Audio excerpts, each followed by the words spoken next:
Na semana passada, uma pesquisa divulgada em vários meios de comunicação trazia como título: Brasil cai para o último lugar no ranking de status de professor. Menos de 1 em cada 10 brasileiros acha que professor é respeitado em sala de aula. É uma questão altamente lamentável, mas que não surpreende. Essa pesquisa foi feita por um instituto internacional que de tempos em tempos pesquisa sobre a questão da valorização e do status de professor em vários países do mundo. O Brasil, na penúltima vez que essa pesquisa foi feita, encontrava-se em penúltimo lugar. Nesta, está em último lugar. Por que não surpreende? Porque, sabidamente, o Brasil tem um dos piores salários. A média salarial de um professor, não de ensino superior, mas um professor de educação básica, é um dos piores do mundo. Somado à questão salarial, que é crônica no Brasil, há uma infinidade de outras questões, como a estrutura das escolas, a infraestrutura e condições de trabalho, a formação dos professores, a violência que cresce nas escolas e o desrespeito generalizado a essa profissão. Em vários lugares do mundo, como a Coreia do Sul, por exemplo, que transformou a sua história através da educação, um dos principais caminhos para isso foi a valorização da profissão de professor, que naquele país, além de ser um dos salários, uma das profissões mais bem remuneradas, as pessoas gozam de um grande status por ser professor, ou seja, há um grande respeito por parte da sociedade à pessoa do professor.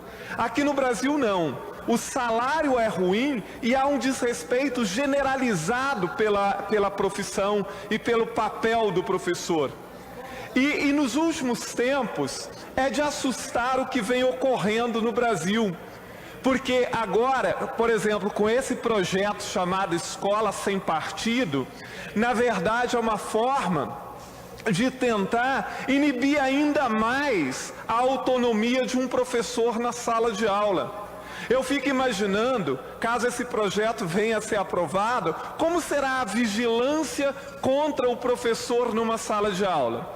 Eu imagino se um aluno perguntar assim: professor, por que nós estudamos numa sala caindo na nossa cabeça?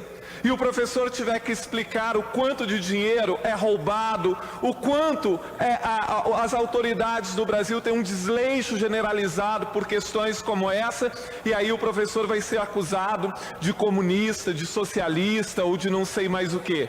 Ora, me faça o favor, agora eu tenho visto nas redes sociais que se tornaram ali uma terra de ninguém, críticas generalizadas às questões do Enem. Não é que o Enem é uma prova perfeita, mas eu fico imaginando quantos brasileiros estão em condições concretas de analisar uma prova como o Enem. Quantos brasileiros que agora criticam ou falam desse projeto e defendem esse projeto chamado Escola Sem Partido, leram esse projeto pelo menos para ter uma posição? A maioria das pessoas, me desculpe, mas a maioria das pessoas não entendem nada de educação. Agora, o que mais assusta também, agora falando dessa questão do projeto Escola Sem Partido, que nada mais é do que uma forma de desmoralizar ainda mais o professor, de inibir ainda mais o papel do professor numa sala de aula. Eu fico olhando nas redes sociais, quantas dessas pessoas vão pelo menos a uma reunião de pais na escola dos seus filhos, ou já foram pelo menos algumas vezes. Não participam de absolutamente nada, mas hoje agora o professor se tornou o vilão. Os professores são doutrinadores comunistas e esquerdistas dos alunos. Esse é o grande problema.